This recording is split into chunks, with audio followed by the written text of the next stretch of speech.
Good afternoon, it's Sunday the 3rd of October and welcome back to the greenhouse. It's a rare sunny day in London, so I'm going to make the most of this. A few things to do today.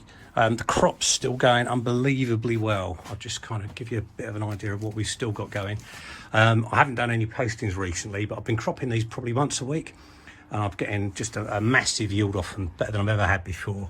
So if we take a look at so these little fellas, Trinidad scorpions are looking good. I've got a bunch of both orange and red habaneros that have come up beautifully. These are some more of the boot jalokias. Lots of stuff going on over here. These Peruvian purples are a bit weird because they actually become red when they're ready to harvest, so they're a bit of a slower crop. And then I've got these bad boys. I've got some real smashing reapers. I mean, look at the size of these. They're the size of golf balls. Even the ones I bought commercially last year weren't as big as these, so I'm over the moon with them. On the other side of the tracks, going right down, here's poblano, one of the stuffing chilies that's coming up nice, right through to some of the smaller chilies that I've been doing, like the prairie fire. I've got a whole plant full of Carolina Reapers here that just haven't started yet. So part of what I'm going to do today is I'm going to move these inside up onto my sunny windowsill where there'll be a lot more heat and a lot more light for them, so hopefully they'll come on nicely. Some little Tabascos back there, more poblanos, and down here deep in the depths you'll see a few more orange habaneros. I've got nearly at the end of its life. This is the cherry bombs. Not many offer this, to be honest. Look, oh, this is a pain. This is reasonably common within the crop, especially with these cherry bombs, where unfortunately something's gone badly wrong. I think they've just been on the plant too long and blown, so not much I can do about that. But I always do my 50-50 rule. 50% of it comes out, I'm laughing. And over here, these are a bit of a late bloomer. These are paper lantern. These were a really good crop last year. I had a huge crop off of these. And as you can see, they're all just there in the background. So what I'm going to do is, at the moment, I've got some other plants up on the sunny ledge that are basically just about done for the year. So I'm going to swap the 3 of those around with these 2 Carolina Reaper plants and see how we go. I'll also be, once I've got the other plants in here, I'll also do a harvest. So maybe the next 2 short videos I'll do in this episode will be showing you the harvest and showing you the repositioned Carolina Reapers, hopefully in a good sunny spot. Cheers. So these are the 3 that I'm transplanting down from the sunny windowsill. They were up there because they were the worst performing plants of the lot. This Trinidad scorpion was okay, but it's really only got a fruit or 2 left on it. This is a Bulgarian carrot. It's really odd. It's the only one that took out 6 that I planted. Short, stubby, little yellow fruits.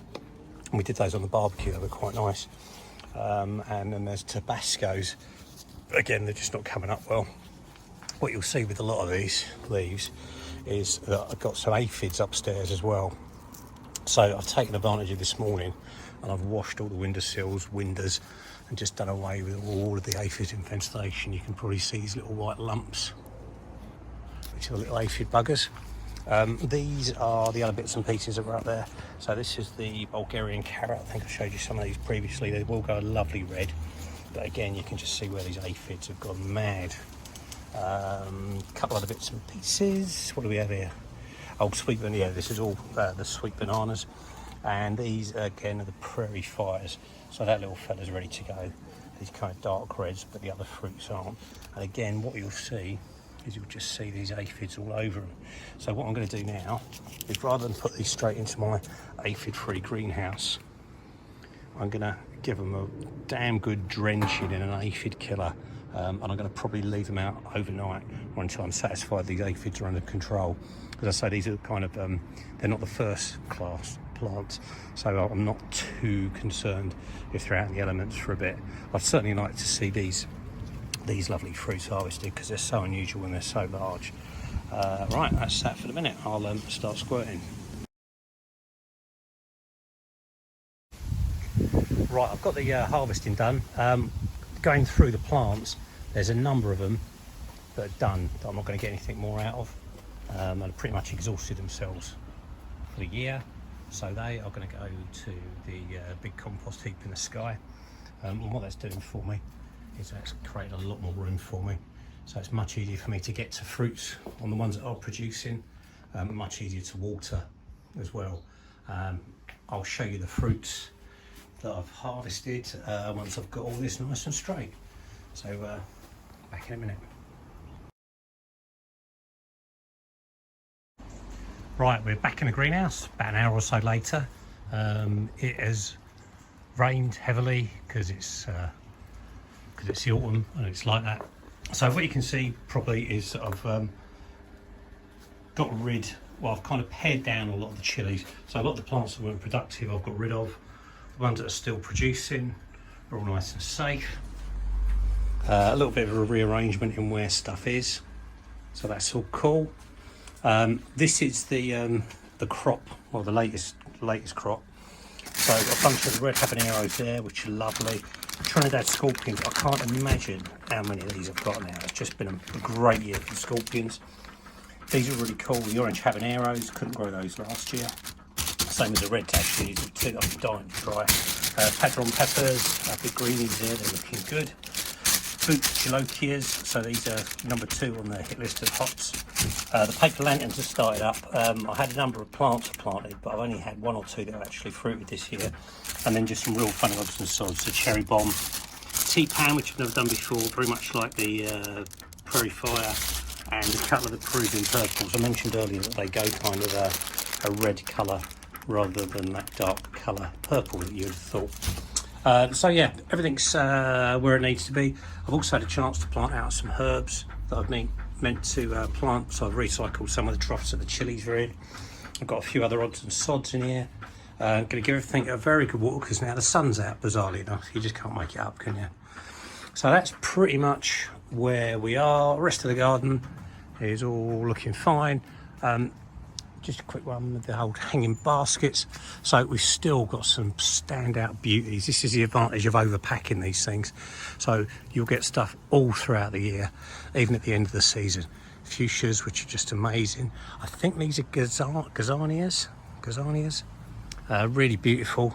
Still a few of the Safina petunias knocking about. Some of the really, really pretty ones.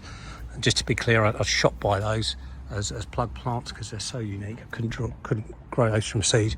A lot of stuff like the lobelia is just dead now, but again, look at these. Don't know what they are, but they're very, very pretty. The ivy, again, I'll be recycling pretty much all of the fuchsias. These are lovely. Be recycling pretty much all of the fuchsias and the ivy over the winter. Still got a bit of life in them, so I'm not gonna cull them yet. Oh, look, a bit of sunshine makes the world look a lot nicer. Right, one more thing to show you, and that's what I've done upstairs in the sunny spot with the remaining Carolina Reapers. So that'll be the last part.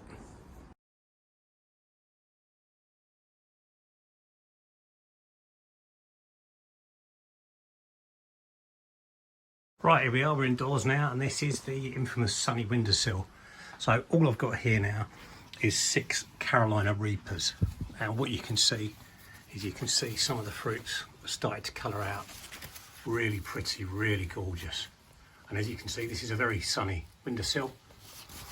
It's also just above a radiator because it's getting a little bit chillier. And what you're seeing on this other plant is where the fruits are still ripening. So this one's fallen off in transit, but there are quite a few of these lovely fruits all ready to go. So what I want to do is I want to maximise my opportunities with these, make sure that I get a good crop of these Reapers, because they are obviously the real big boys, but they're also an absolute challenge to grow. I've never had this success with them. The ones that I have harvested this year, I mean, take a look at these. Look how big these are. They're beautiful, absolutely beautiful. They need to go a lot darker before they're ready to go. So that's the last bit of today's chili update. Happy autumn.